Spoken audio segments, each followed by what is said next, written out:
one commodity that is most valuable on this earth is time. Time to love, time to live. From the moment the human body is born, it begins dying. I can live with no responsibility whatsoever. The price I pay is that nothing matters. Or I can reverse it and everything matters.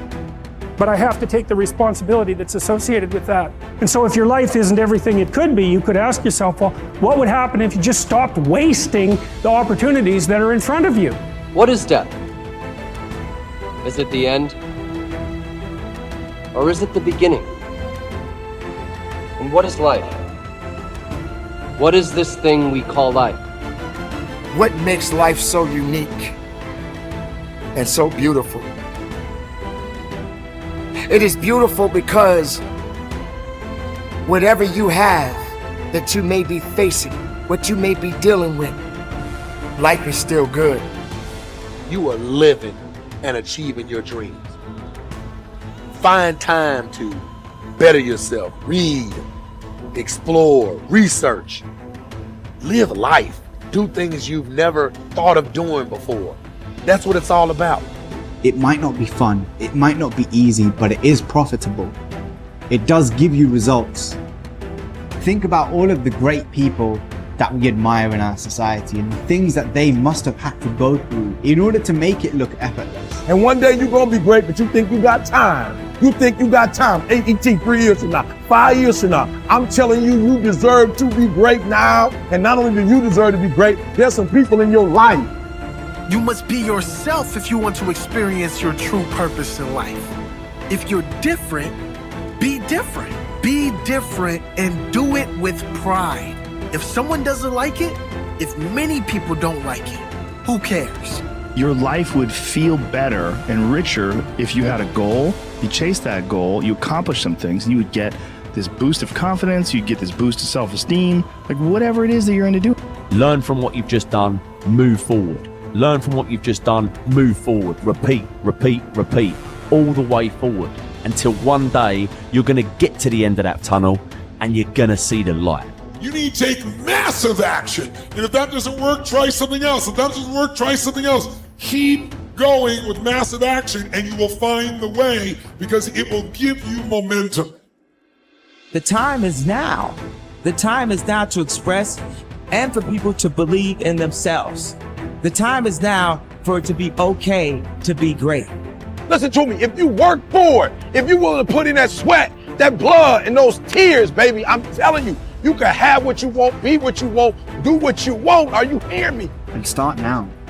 Start believing, start dreaming, and create the life and the person that you really want to see. I think it's good to remember that if we just go along with the crowd, we won't wind up with much more than the wish that we could do it all over again, and as far as we know, you can't. If we want to amount to anything as individuals, we need individual goals, individual thinking, individual actions, and we must never conform to the big group. We must love them, we must help them, we must serve them, because our whole success will depend on our ability to do these things. But never lose our own individuality and our identity by permitting ourselves to become submerged in what has historically proved itself to be little more than a suffocating sea of indirection and purposelessness. If we want to emulate someone, fine, but let's be choosy in whose steps we follow. It's the only life we've got. And remember to think. Imagination is everything, and we can become what we can imagine. If you find yourself getting depressed and down at the mouth, as we all get once in a while, you might want to remember this quotation by Dean Briggs. He said, "Do your work. Not just your work and no more, but a little more for the lavishing's sake. That little more which is worth all the rest. And if you suffer as you must, and if you doubt as you must, do your work. Put your heart into it, and the sky will clear. And then out of your very doubt and suffering will be born the supreme joy of life." Believe it or not, in an age when we've come to nearly deify leisure time, we've almost lost sight of the fact that virtually all our satisfactions, rewards will come not from our leisure, but from our work. And don't forget the strangest secret. We become what we think about. But if you want to begin to move into your own personal greatness, If you want to begin to really enjoy a happy, successful, healthy life, you've got to be willing to go against the tide. You've got to be willing to harness your will and say, in spite of this, I'm in control here. I'm not going to let this get me down. I'm not going to let this destroy me. I'm coming back, and I'll be stronger and better because of it. You have got to make a declaration that this is what you stand for. You're standing up for your dreams. You're standing up for peace of mind. You're standing up for health.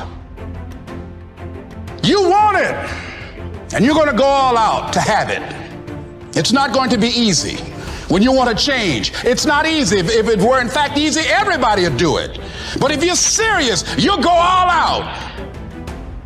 So yes, I'm going to turn this situation around. I'm not going to sit back and moan and cry over what happened and what went wrong and who did what.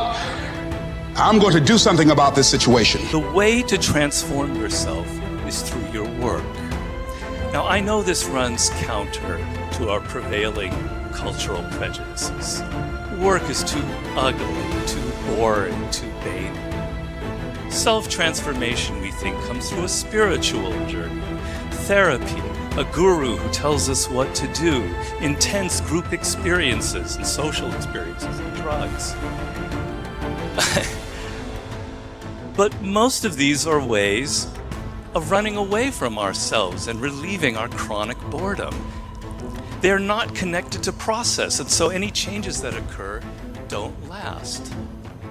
Instead, through our work, we can actually connect to who we are instead of running away. And by entering that slow, organic process, we can actually change ourselves from the inside out in a way that's very real and very lasting.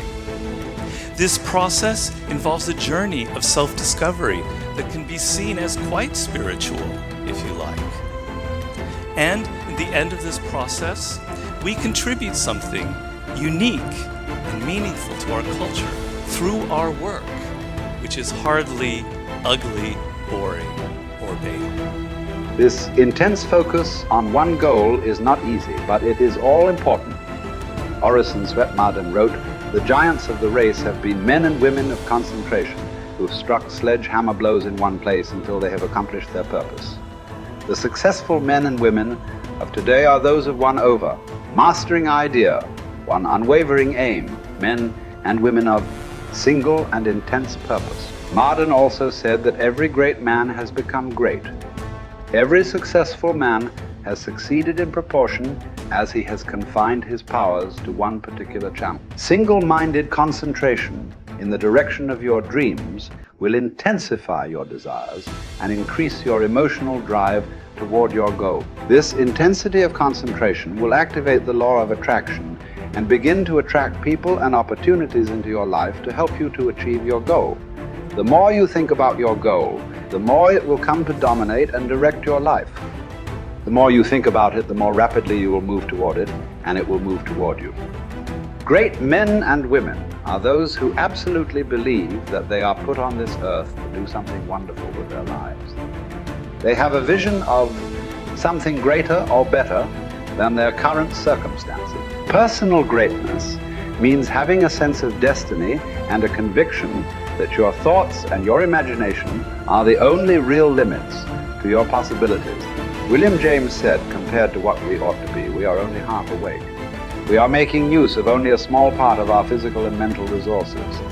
Stating the thing broadly, the human individual thus lives far within his limits.